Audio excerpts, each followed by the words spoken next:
Welcome, everybody. It's time once again for the next chapter with Charlie Hedges as he explores turning the page on his life and yours.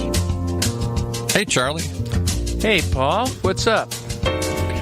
Well, I'm going to have to put in some earplugs or eye shades or something for this episode because I don't want to be... I think I'm very susceptible to suggestions, and your guest here is the king at making suggestions here. Yeah. Don't give away my guest yet. Let's just hold on. We're just warning for those of you that are easily swayed. You may want to, Yeah, today is going to be a fascinating interview. Our guest is Jonathan Fischer, a certified Certified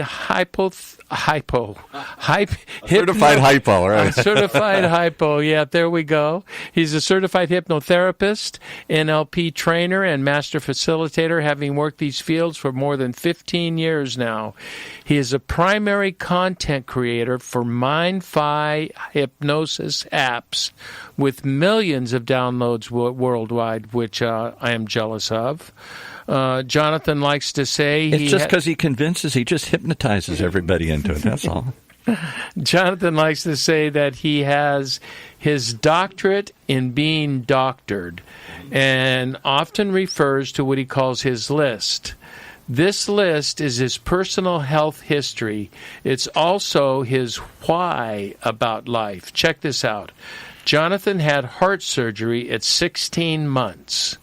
Then he's had endocarditis, a stroke, open brain surgery, atrial fibrillation, and in 2016, he experienced the most extensive open heart surgery ever performed at Kaiser's Main Hospital in Los Angeles, California.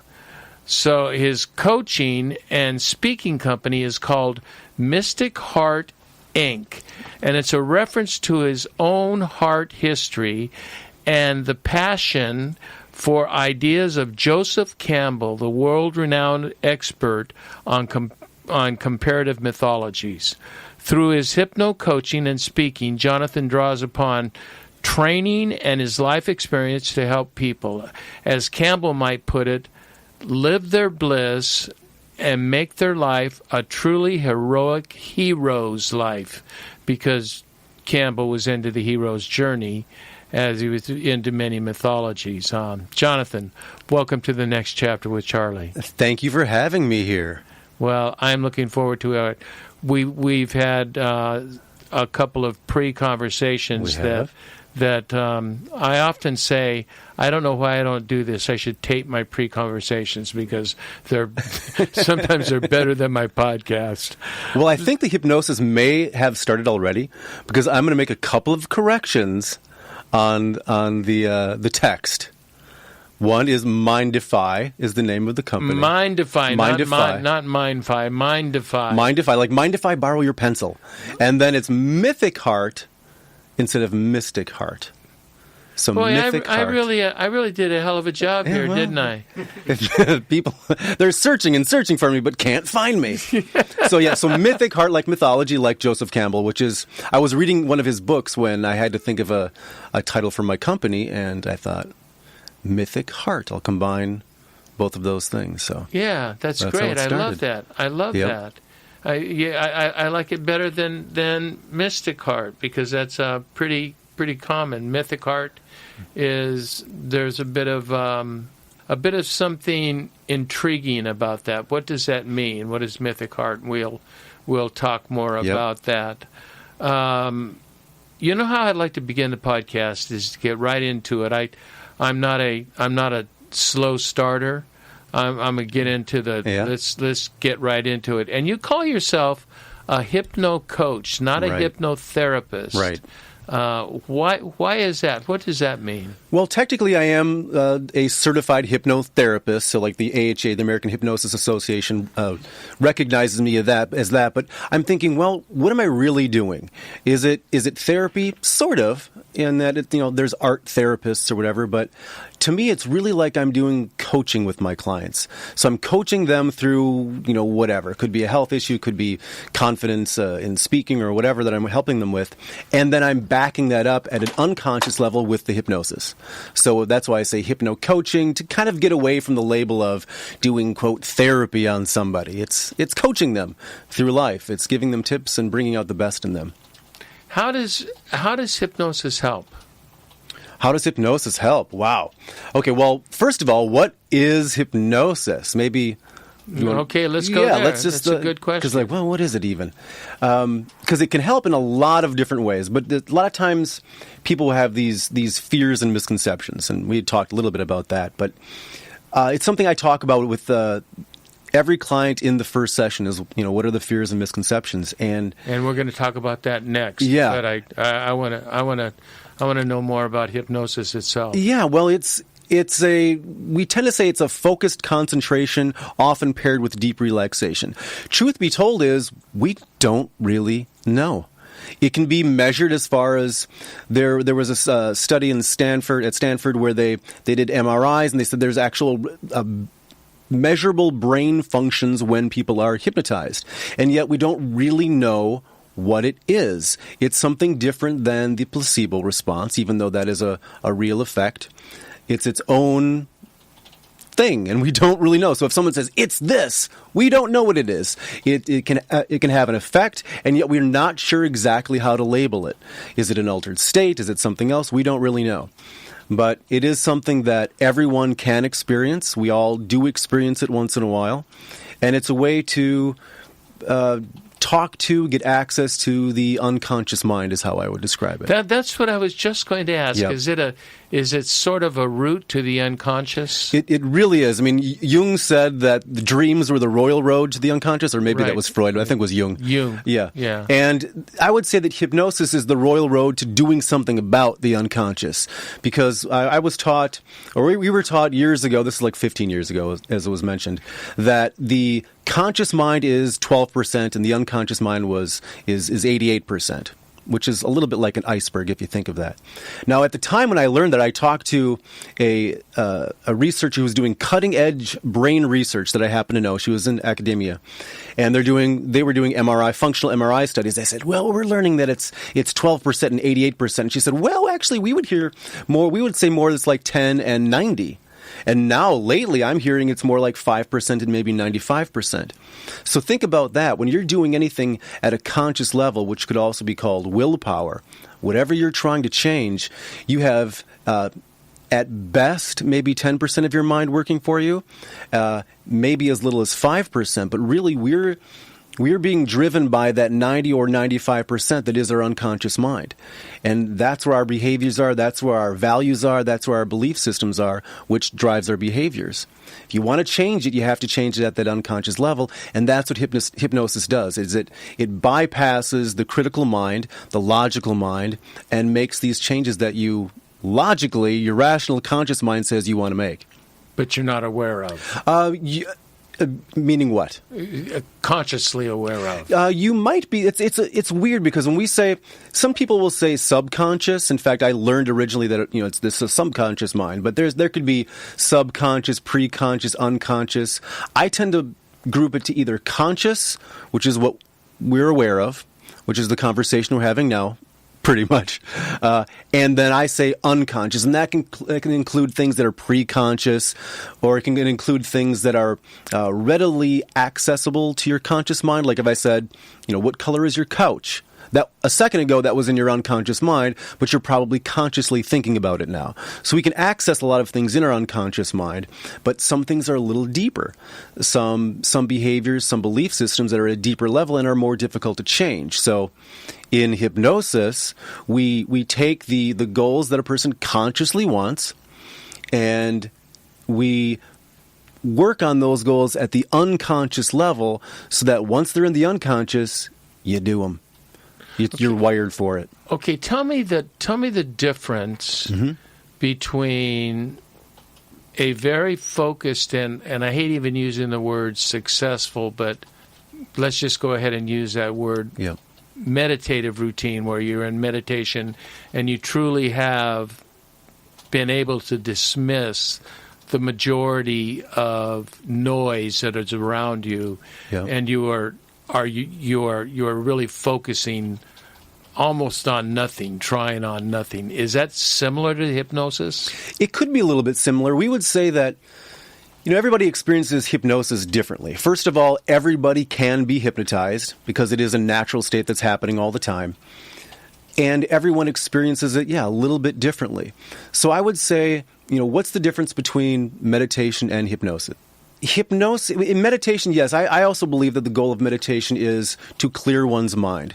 Sometimes we start by focusing on one thing, maybe breathing or a candle or whatever. Yes. And then the idea, from what I understand, is then to clear your mind of all thought.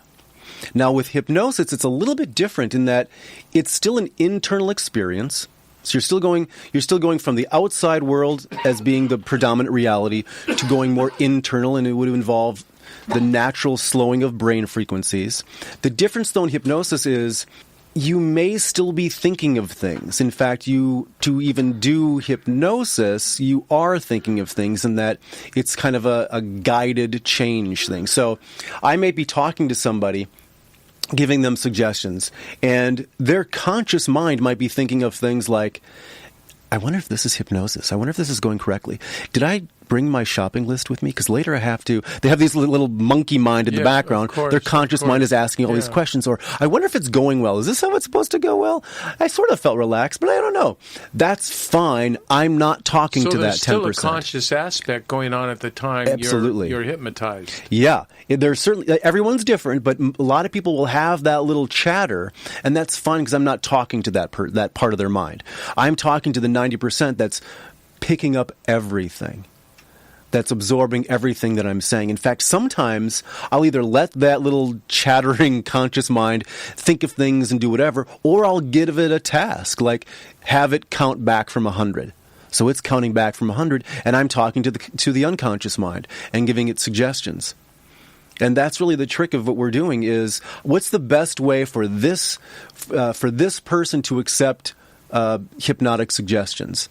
And that depends on their suggestibility, which we'll talk about in a bit. Yeah, we will. I tried with a friend, and it was more just like an experiment. Let's see what this is like. I tried hypnotherapy, and I'm one of those people that is difficult to hypnotize. I can be hypnotized, but for some reason, I don't fall under really quickly. Yeah. But it took me to a very special place. He had me, so there was a consciousness to it, but an unconsciousness at the same time.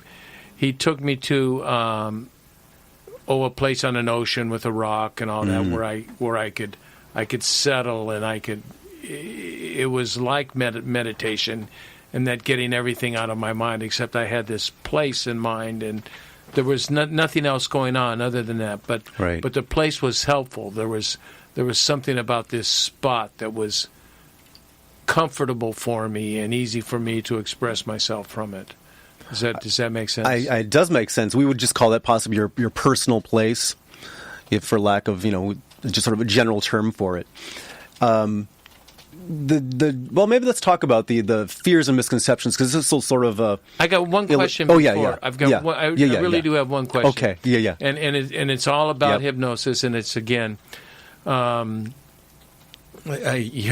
taking this very personally, and so I'm thinking of my personal experiences, and I can get hyper focused. I mean, hyper focused, where I remember when I used to work a real job and I'd work at a place, I would walk into file cabinets. I was so focused on what I was thinking about or what I had to do that I wouldn't see things or people in front of me. Is that similar to hypnosis, or is that a... Yes, absolutely it is. Hypnosis is generally not what people think it is. In some ways it's what they think, and it's also not what they think, because of stage hypnosis shows they've seen in media, movies, television. Hypnosis is a couple of different things. First of all, it's like I say, it's different for everybody. It's a natural state that happens all the time. So a couple of examples that I'll use when I'm talking to somebody is, have you ever been in your car driving on the freeway and your mind was thinking of something and you missed your exit? Or, yeah, clearly we've all had that. Or have you ever driven to some place you drive to all the time, and you arrive and you go, I don't remember driving? A thing. Yes. Yeah, it's like Yes. your unconscious mind was driving you there, but your mind was thinking about other stuff. Your unconscious mind, clearly, if we've been driving for years, knows how to drive a car. Or if you get really absorbed in a movie and maybe you're at a theater and you're surrounded by people and you kind of forget, once you're absorbed in the movie, that there are all these people around. Or you get absorbed in a book. So absorption in something can be hypnosis. It's the feeling we have right before falling asleep.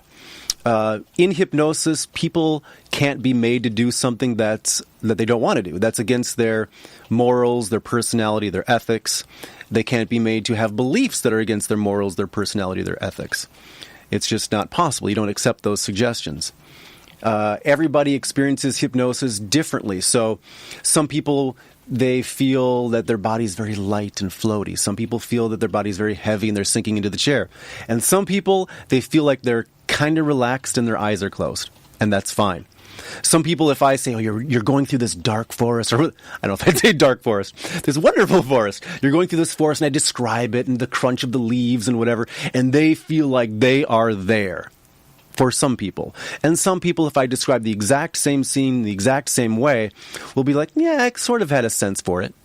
That's how they experience hypnosis. Now, as far as which of the two would have a more profound experience therapeutically, both can. It doesn't really matter. One might be a more fun and it's sort of a richer experience, but each person experiences it in a different way. When I might say something like sleep or deep sleep, but it's not sleep. People are completely aware. So if somebody thinks that they're going to go somewhere else, and then they're going to be awakened, and then where did I go, and what was like? It's not generally like that. It might be like that for people who we would call somnambulists, who would come on stage and do a stage show, and we find those people in the audience. But most people don't experience that. Most people, when they're hypnotized, hear everything that I would be saying, or somebody, the hypnotist would be saying. They may have natural forgetting, like we naturally forget any conversation, but they hear everything, they're aware of everything. In fact, with their eyes closed, they might be more aware of what's happening around them. They not only don't lose control, they actually gain control over their unconscious mind. So it's this, as we would call it, a do with, not a do to thing, meaning because all hypnosis is self-hypnosis, if you don't want to be hypnotized, generally, I can't hypnotize you.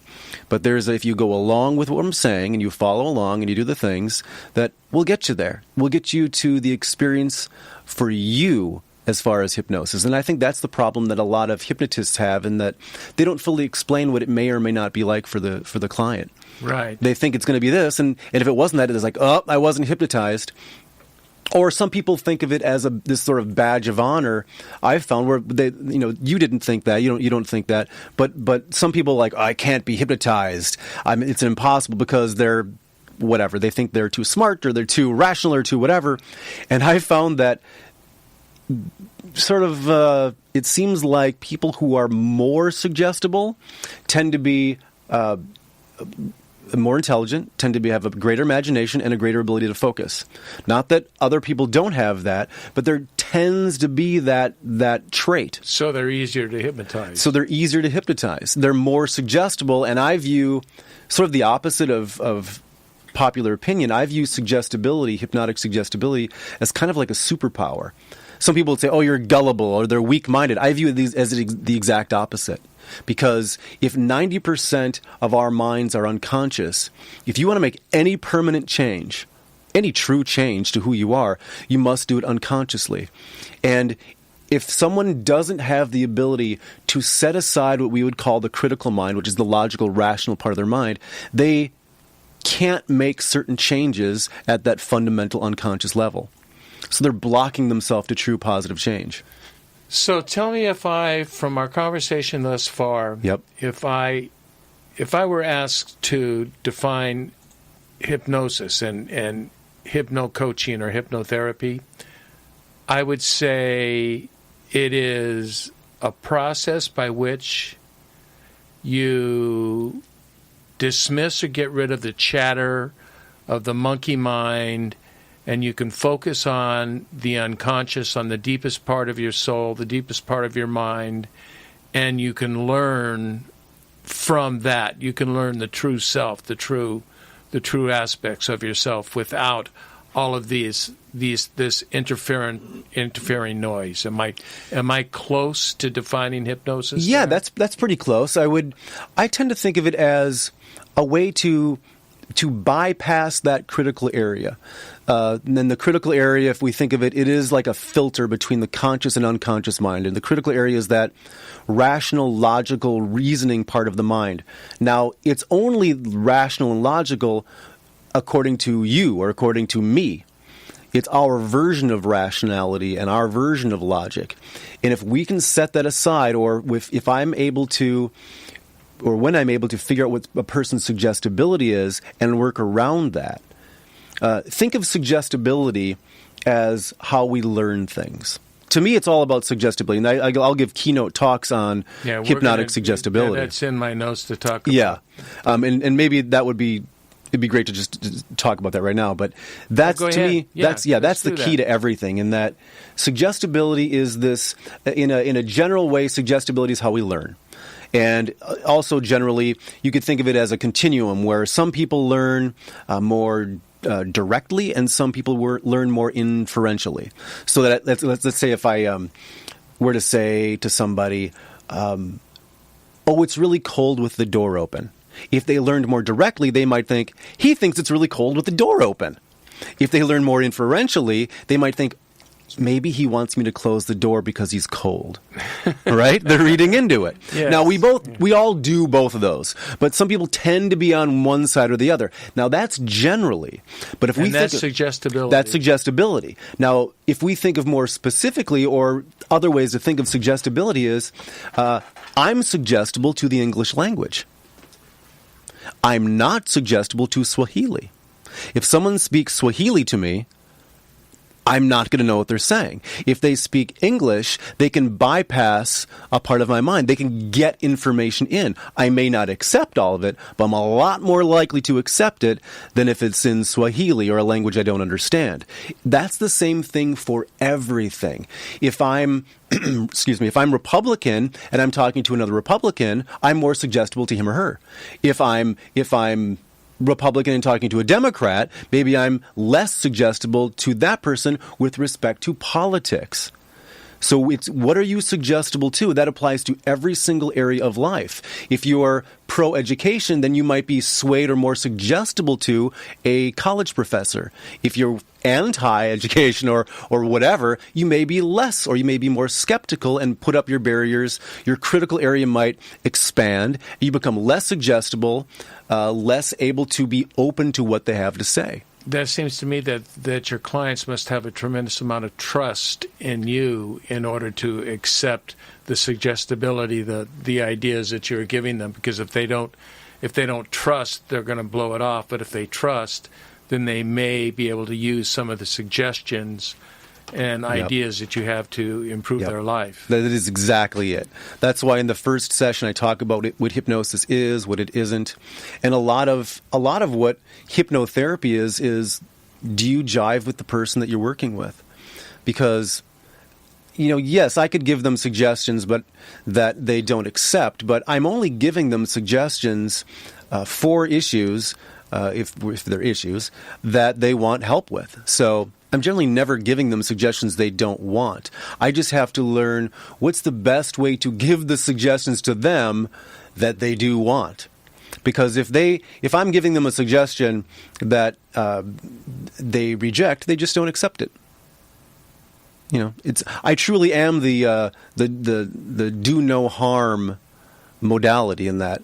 You either accept the positive suggestion or you don't. And we have to figure out, well, what is the reason why this person didn't? And that can be very powerful and very telling about their suggestibility. And that would have a lot to do with fears and misconceptions, would it not?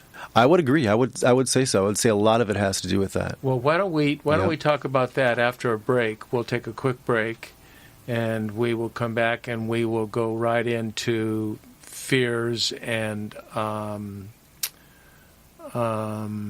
what did I say? Fears and misconceptions. Okay.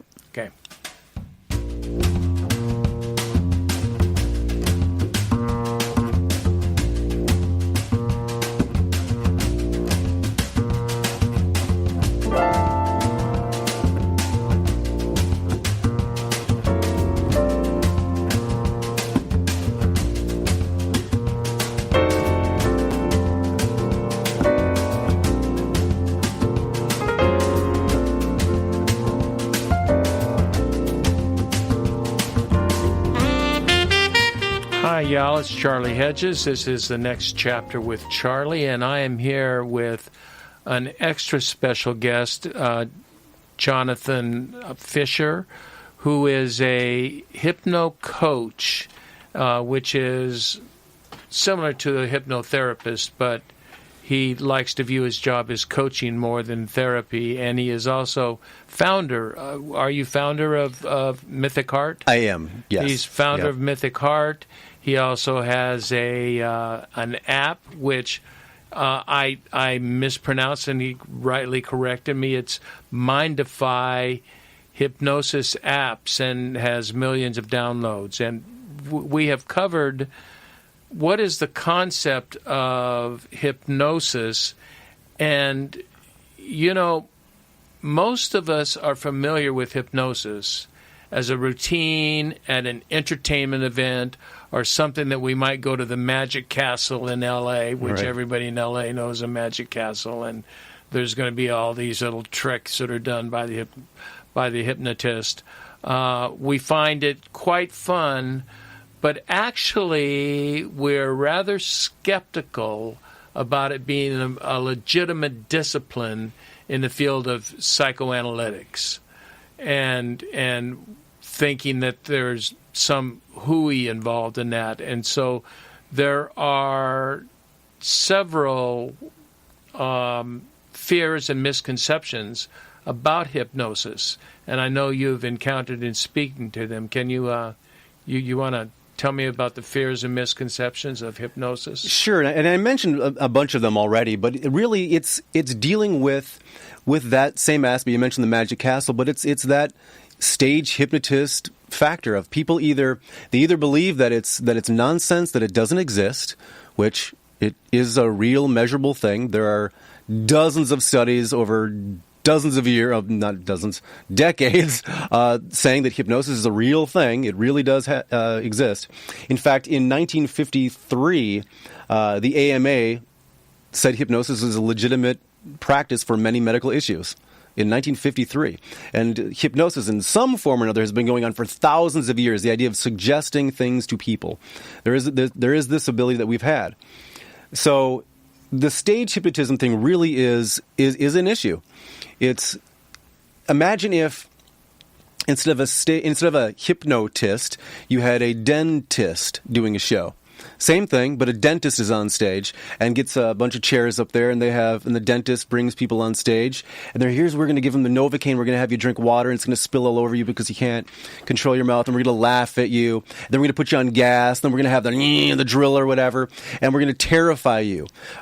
People would view dentists a lot differently. In fact, even more people might be afraid to go because they view dentists as this, like, they're going to make fun of me. They're going to control me. What are they going to do? But that's what hypnotism and hypnotists have had over the years, where it's viewed as this unusual thing that either oddly doesn't exist or doesn't work, or is so powerful that it makes people do things that they don't want to do. That's the big fear. Right. Then, pretty much every single time I tell someone I'm a hypnotherapist or hypno-coach or I'm a hypnotist, they'll say, what? Are you going to make me do what? Bark like a dog or quack like a duck or something.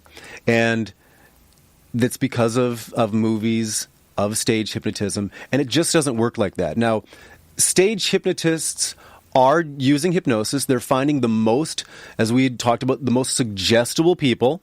The people that respond to things inferentially, the people that respond to things directly. How can they tell? Okay, so if you've ever been to have you been to a hypnosis show? I've only seen it on television. Okay, but we've maybe seen people. You'll get the crowd. Like I did one show, and I'll never do it again because I hated when they laughed at. And that's the whole point. When they laughed at the quote subjects, I would call them clients on stage, because it's the exact opposite of what I would normally do in coaching people. Right. But what I did is, and this is a very common thing, I would have everybody in the audience, and the bigger the audience, the better, so we can find those highly suggestible people. We would call them somnambulists. And we'd say, okay, everybody put your arms out in front of you, and then clap your hands together, and then intertwine your fingers. And I'm going to count down from 10 down to 0. And with each count, your grip is going to get tighter and tighter and tighter and tighter, so that when I get to 0, it'll be so tight that you cannot release your grip. And so I count down and I give some suggestions, and I'll say 0. It's so tight that you cannot release your hands. You may try and you'll find that you cannot.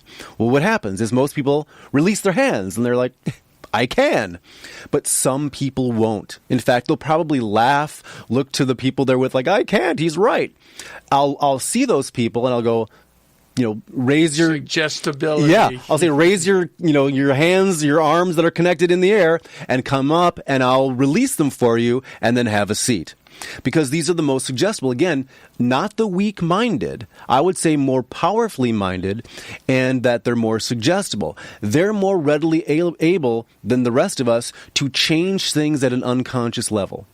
Now, there is a little bit of a side note to that, in that sometimes I'll have clients come in and they might be hypersuggestible, they might be somnambulists, and they're already in a hypnotic state. So they're walking around out there taking in everything. So if someone says, you look great today, they feel fantastic. And if a stranger says anything negative, they take it personally and they feel horrible. So they have these highs and lows. When they come in as a client, I de-hypnotize them. So essentially, they're already kind of hypnotized. I take them, we would say, deeper, more suggestible, more hypnotized, more relaxed, in my case, in how I'm doing it, and then take them out of it so they're less suggestible walking around out in reality, because the critical mind serves a purpose. You want to have the logical and rational mind to protect ourselves from the negative suggestions out there. But the fact that they can put that aside and access their unconscious so readily, superpower. They can change so many things in their life through hypnosis. It's truly remarkable. And it seems that habits are changed through hypnosis, and habits are, right, almost impossible to change, and yet habits are impacted by hypnosis, are they not? Absolutely. In fact, because it's the 90%, it's all habit. It's all what we will call the 90% we call our knowns. It's the world that you're familiar with. So it's going to keep you there. There's a whole other discussion we can have on that, but it's your habits for everything, for what you tell yourself all day long. We have I think it's 90,000 thoughts a day, and 96% of them are the exact same as yesterday. So those are your habits, including your self-talk, including your thinking, that keeps you, me, where we are. So that's what we do in hypnosis is, well, where would you like to be? Because your conscious mind can think ahead and go, I would love to be a billionaire. But your unconscious mind will go, yeah, well, that's not what's programmed. What's programmed is you barely scrape by. So what we do is, a conscious mind wants billionaire, we have to give it suggestions and give it a reality so that it becomes a new known. We've heard of people who win the lottery and then lose it all, right? Sometimes they lose even more than they had to begin with because they weren't conditioned to accept wealth. They didn't go through the process of usually gradually accepting it. Sometimes sports players go through this, where if they don't have a background to handle the new wealth that's thrust upon them, they retire from sports and the millions that they have are gone. Because they didn't condition themselves to see themselves as a certain type of person who is wealthy, handles wealth, continues to grow their wealth and expand their wealth. It's all at that unconscious habit level. Does hypnotism increase one's confidence? It's a major part of it, yes. It's maybe every single thing that I do with somebody, anything that I work on, it is increasing confidence. So let's say, one thing I love helping people with is public speaking. So it's helping them with the confidence to do that, and then helping them design their speeches and whatever as well. So we give them suggestions to have that confidence when they're speaking in front of people, and then they go speak. So then now they have that unconscious belief, and then they have the real experience of speaking confidently. And then they speak a little bit more, and they get more confidence, and they speak in reality. They get more confidence. So there's this interplay of this inner unconscious belief and the actual realization in life, the verification of, I'm actually a good speaker. So you are instructing and destructing at the same time. You're destructing or removing that fear of public speaking while instructing them in the positive aspects that they can actually perform this task. Exactly. And that applies to a lot of things. So yes, for like public speaking, it would be working on the fear, the phobia of the speaking. And then by doing that, then we insert great quote memories or experiences of them on stage speaking, so that when they actually go in front of people, that it feels like they've done this before. And that happens to not everything we do. Sometimes we don't necessarily work on the belief itself. We don't necessarily work on, this will get to something that we wanted to talk about. We don't work on the fear necessarily. We just work on where they want to be. We work on the goal. And the stronger of two things, the stronger will prevail. And the other thing, the old belief, will tend to die away anyway. We don't even have to acknowledge it. Go forward, not backward, is what I would say. What do you want? And let's head toward what you want and kind of ignore the pain of what you're running away from, because that'll dissolve on its own. That's, Jonathan, that is really fascinating. That's a very, very different approach, because we focus on getting rid of the negative. And the reality is we're putting so much focus on that we're reinforcing the negative. Right. We are not. Yep. And you're saying exactly the opposite. Let's reinforce the positive and let the negative go away, because the positive is now becomes stronger than the negative. Is that correct? It is, and it's more fun. It's more compelling. It's far more compelling to go towards something that you want than to run away from something you fear. So you take something like weight loss, weight management. Obviously, I do a lot with that, and there are a lot of things that go into weight management, and I'm never going to have them focus on the negatives of whatever they think that might be about being overweight. We focus on where do you want to go. But I also focus on all the other areas of life. So let's say the person wants to lose, go down 50 pounds. Well, that might take a while. But in the meantime, we can work on all these other areas. Because if I told somebody, okay, let's say you're overweight, but what if your life, what if you had the best job you can imagine? You had as much money as you ever wanted. You had the best relationship, that your partner found you endlessly sexy and wanted to be with you all the time, that your kids were great, that everything about your life was wonderful. You enjoyed every aspect of your life, and you're the same weight that you are. How big of a deal is it for you?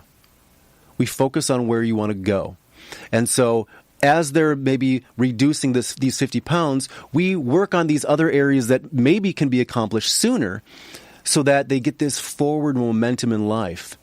And things just tend to happen when that happens. Yeah, and the odd thing is that the person you just described, a great percentage of them are going through depression right now. Right. They have everything in the world, and yet there's a hole, and through your suggestibility and through, I imagine you're discovering a lot of things from the unconscious that gives you clues into what kind of suggestions you want to give them. Absolutely. In fact, on one of the apps that we did years ago, I created this content for Mindify, and they said, "Hey, can we do an app on depression? Because clearly that's a big area." And I said, "Well, one, no, because it's a DSM. It's in the DSM. It's actually a mental health issue. And again, I'm not a therapist, and we're not diagnosing people. We're not treating diagnosable mental health issues, but we can do a track on happiness." Oh. We can do that. Yeah. We can get people where we all want to be. Now, if somebody who is depressed listens to it, again, it's do no harm. They're not going to get worse. And maybe if they have an actual diagnosable depression, maybe it's a clinical depression, maybe it's severe depression, whatever we want to label it, could they get some benefit? Sure. Is that all they're going to need? Probably not. But we're not going to claim to fix anything. That applies for so many things. It's we're focusing on where people could go and what they would want. That's amazing. That I love that. Where you can go and where you want. I'm all the time when people are asking me how do I discover the meaning in life. That's the fulfillment in life. And I always say two things: what do you like to do and what excites you. Yeah. And that's what you need to focus on. What kinds of things do you like to do and what kinds of things excite you? You focus on that, and all of the other bullshit goes away. Right. You're just you're right there. Well, that's the Joseph Campbell thing of following your bliss. I liken it to, and this is sort of stealing some of his ideas, but I liken it to almost like a record player, where if we're lost and we don't know, we're aimless, we're not doing the things that we really like. It's like we're literally scratching the surface of that needle, and it sounds awful. It's like a record scratching. But once we find that thing or start doing those things that are meaningful to us, then our needle finds the groove in life. And it's as though things clear out of our way that were obstacles at first, and things fall in our path that we needed. And life just gets a little smoother, and our music plays. That moves on to the next question. And Paul, by the way, be ready for us to go a little longer today. I have too many. Yes, Charlie. Yes, Whoa, Charlie. the voice from above. Yes, Charlie. Yes, master. And you'll become even more relaxed as you're doing that. Yeah. Well, we've covered a lot of them, but you just ended in some, and I want to know, what are the positive aspects of hypno-coaching, and what is it used for, and who can benefit? You know, we've already identified people with bad habits, with eating disorders, and perhaps even lack of happiness, not depression. Right. But, although, and I have seen individuals who were diagnosed with depression with a referral from a licensed therapist, where we can, if they have a diagnosable mental health issue, referrals from licensed therapists. If they have a physical issue, a referral from a doctor, then we can all work together and you can work on physical issues? Oh, absolutely, yeah. Absolutely. We would say that the unconscious mind is your body is your unconscious mind. And it happens all the time. We're seeing this. In fact, sometimes I call it the Minnesota hunch, where in the winter in Minnesota, where I'm from, it's so cold. Like, it seems like your shoulders are permanently up to your ears, and you can imagine possibly you're getting some muscle tightness. Well, this is happening to all of us in one way or another, where we're internalizing things we're holding on to. We're internalizing stresses in our bodies somewhere. So that's one way, but also just motivation to do things. Like tomorrow I'm giving a talk on diabetes and hypnotherapy, where first the doctor is going to be talking about diabetes from the Western medicine perspective, and then I am as far as the risk factors, the modifiable risk factors, things like what? Like diet, weight loss, releasing stress, getting some exercise, but I add things like chronic pain, where if you have type 2 diabetes, and generally, although it's changing now, there's sometimes younger, but usually people are older, they might have chronic pain. If you have chronic pain, are you wanting to go out and exercise? Well, if you don't exercise, maybe you're sitting home and you're maybe snacking. So you're putting on more weight. Your chronic pain gets worse. And then maybe some depression sets in. So all these other factors go into it. What I do is I help people strip away some of these factors, work on some of these risk factors, so that some light shines through and they make some progress. It is so complex. How are you able to reduce it to actionable items? Well, in the case of something like diabetes, I talk to the doctor. Like, well, what would you want? What's the diet you want this person to be on? We work on motivating them to be on the diet, and because I'm seeing them for traditionally it's like an hour a week. We have a lot of time to go over the goals. How was it last week? What are the wins? And what type of suggestions do we need this week? And so it's this motivating them to do something a certain way. Boy, I've used hypnosis for almost everything I can think of. So a bunch of different medical things, physical things. I've mentioned pain. The relaxation response is positive for anything. Any kind of tons of anxiety issues, addiction stuff, the fears and phobias. As I mentioned, the thing I love to do is people who have public speaking issues. Sexual health is a big thing, is relaxing into a sexual connection with your partner. It changes everything. Pretty much everything. What I like to think of is when I'm working with somebody on whatever their presenting issue is, it's always other things connected to it. But I like to think I'm talking to their conscious mind the first 40 minutes of the session, because we're talking about how things are going and what they want to work on. And then I'm talking to their unconscious mind, and I believe I'm actually also talking to what you might label their core self, their higher self, that other part of them. The part of them that gets it, the part of them that knows that they could fix all these different things, right, but they have the answer. Right. So I give these suggestions for making these changes and like following the diet plan and the exercise plan and getting sleep and working on these specific things. And I give them suggestions for what if your insulin were to just balance itself? Why not? We don't know. We don't know what's causing it. Right. Give suggestions more directly for it because you're still seeing a doctor. And I'm talking to their unconscious to their core self, their higher self, saying, what do you know that you need to do? What's the suggestion that you know that you need to have? Because I'm giving what I can think of. But I'm talking to that part of them that gets it. Okay, let me ask you this. Let's say I'm far from normal. So let's say Aren't we all? Let's say I was a normal, whatever that is.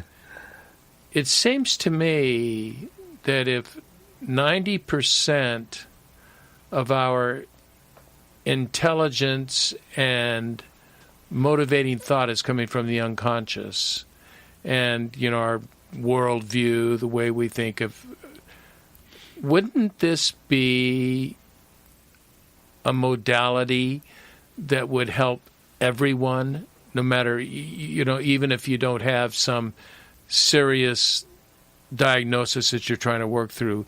Isn't it something that could benefit just about everybody walking the planet?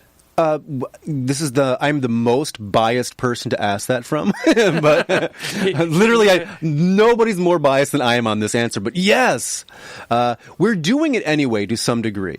I like to think of the sort of the iceberg things I mentioned before, where the top, that's the part that's above the water, is the conscious mind. The part that's below is the unconscious mind. But if we want to make any real change, we gotta jump to a whole new iceberg, because that's where the real change is. Everyone can benefit in that. That's why it's like, well, what is it good for? I've had people come in where I'm getting a lot of people for business success right now. Like, how does that apply? Well, we're working on their goals. We're working on the obstacles they create between themselves and the goal. Right. Like, and we talk about these things, and we bring up the obstacles that they've created, and we release them, because when we're in the higher, like, let's say, beta brain frequencies, especially from the really high beta, we get in that loop of thinking that we just keep thinking. Again, 96% of all of our thoughts are the same as they were yesterday. I did not know So that. it just circles around. We don't solve anything when we're in those higher beta frequencies. That's when the external world seems like the reality. When our agreed upon fiction seems like the reality. When we can slow our mind. And we do by getting into hypnosis. And I tend to hypnotize by getting into a light trance myself, meaning be the state I want them to be in. So I'll also slow down my speaking. And we slow down the brain waves, slow down the thinking into the alpha, maybe possibly into theta waves, so that the internal reality becomes greater. And if you've meditated, you know that once we get into that meditative state, things expand a bit, and our choices expand. We aren't just limited. Yes. Now they're more open to things. We've bypassed the critical area. We've bypassed all the, I'm not this, I can't this, the world's this way, life is hard, whatever they've been told by parents, by doctors, by culture, and they've reinforced in their self-talk. We bypass that for pretty much everything, including business success. Like, what do you want to be telling yourself? What are the suggestions you'd like to have? And maybe it's reading books by, Elon Musk or whatever, and you take those suggestions, or you pick and choose, and you download, kind of like the Matrix, you download the belief systems and the internal dialogue that you want to have.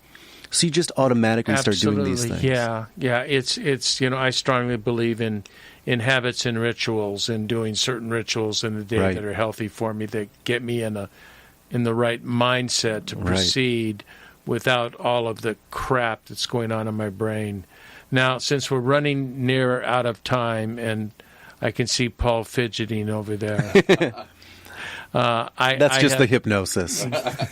Yeah, that's what we needed to do, was hypnotize him to say this is going to be an hour and a half session. It only seems like 15 minutes. Get ready, we're Joe Rogan minor, Joe Rogan with the 3-hour podcast. Right. There's a big question out there, and it's certainly a big question with me, and we have different names for it, but I know a lot of people know it as regressive therapy, where a person suddenly through therapy or through hypnosis discovers at 5 years old they were raped by a relative or some kind of thing, and which turns out many times to be absolutely untrue. And it just, the damage throughout the family is incomprehensible. What is, and do you do what you call age regression?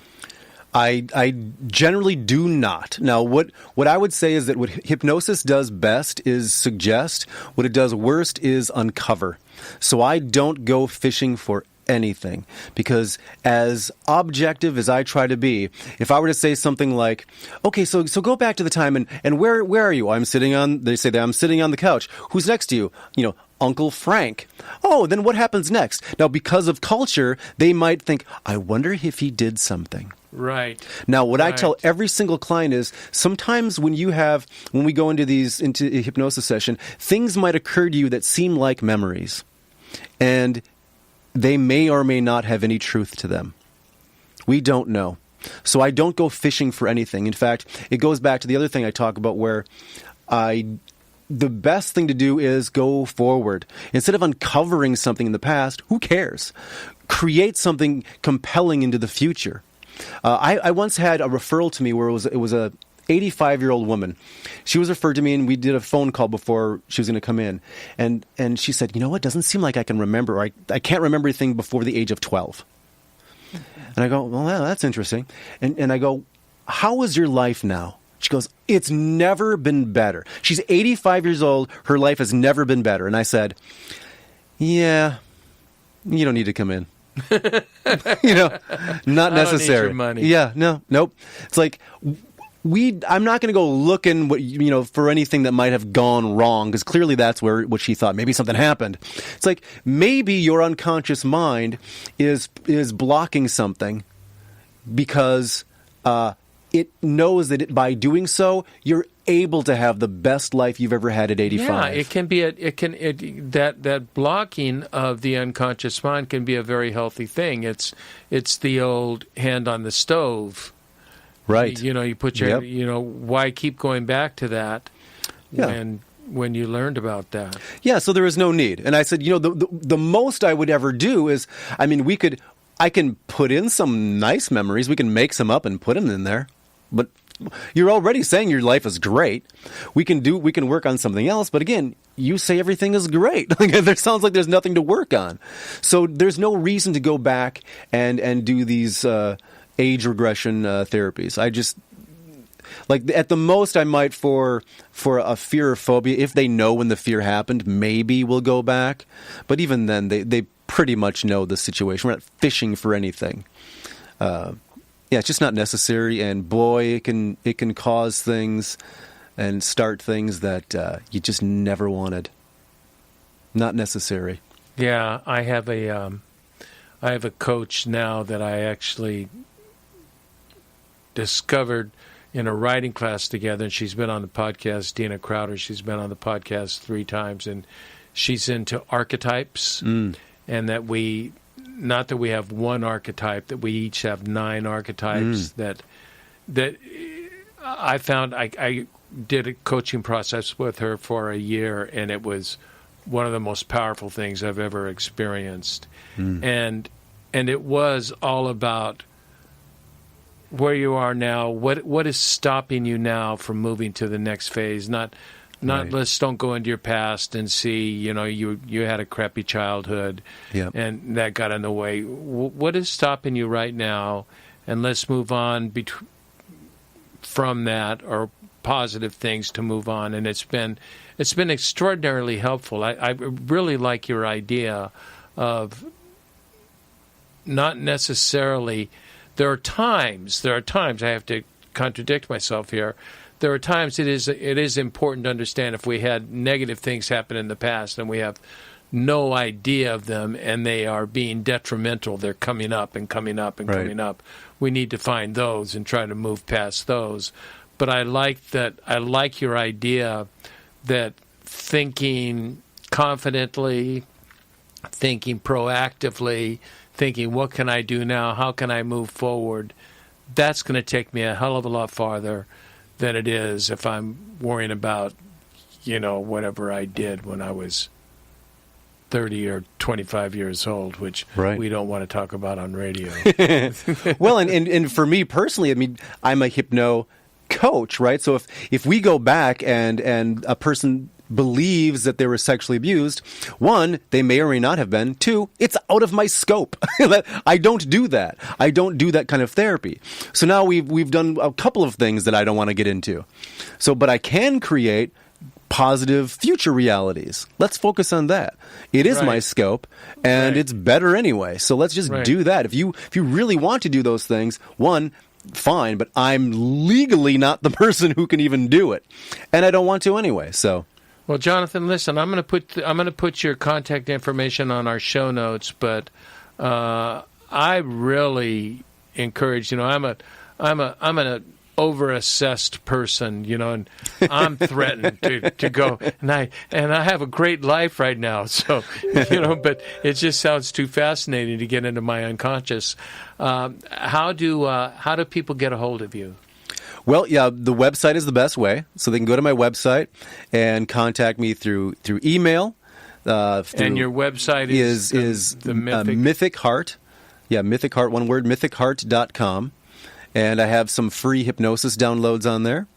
I have a free webinar called Thriving Beyond Your Health Issues, 5 Keys to Releasing Dis-Ease, like Louise Hay might say. Yes. It's a free webinar. It's like an hour long and talks a lot about health issues and how to get over those things. And there's also a free track people get if they listen to it, and they get a free strategy call with me. But if anyone listens to this and they just say free strategy call, I'll give them a free strategy call, and we'll talk about if what I do is right for what they want and if we're a good match.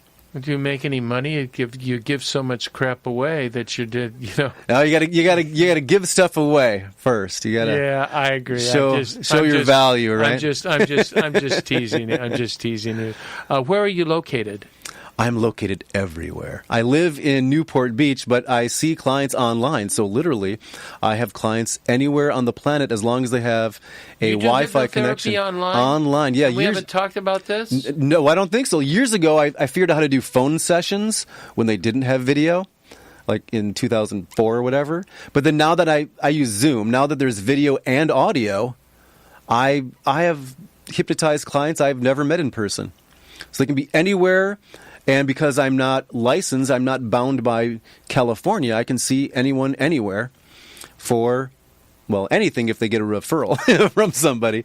But yeah, I'm everywhere. Yeah, I really encourage our audience to consider contacting Jonathan. At least go to your website and find out what's going on, because I think your approach is very encouraging. It's a very encouraging and it's a very insightful approach. I'm very Jungian, and so I'm very strong into the unconscious and how that really does. Boy, and I have questions about the unconscious, but don't worry, Paul, I'm not going to ask. Oh yeah, and I do dream therapy, and we do writing journals and dream journals. There's a lot of stuff we get into with unconscious stuff. Yeah. Yeah. So. MythicHeart.com. Mythic Heart. Mythology. MythicHeart.com. Yeah. Not Mystic Heart. You're going to get some sort of wowie wooey. Who knows what you're going to get on My dad likes to say it's like My Thick Heart, but you just spelled thick incorrectly. I'm like, well, that's complicated, Dad. Yeah, that is. It kind of probably would help me. But I really encourage everybody to get a hold of you. Jonathan Fischer, it was very cool doing this show with you. Thank you so much for joining me today. Thank you. Very fun. Very fun. And I want to thank our listeners for tuning in to The Next Chapter with Charlie, and be sure to check us out at our website, which is thenextchapter.life. And until next, this is Charlie Hedges signing off. Bye for now.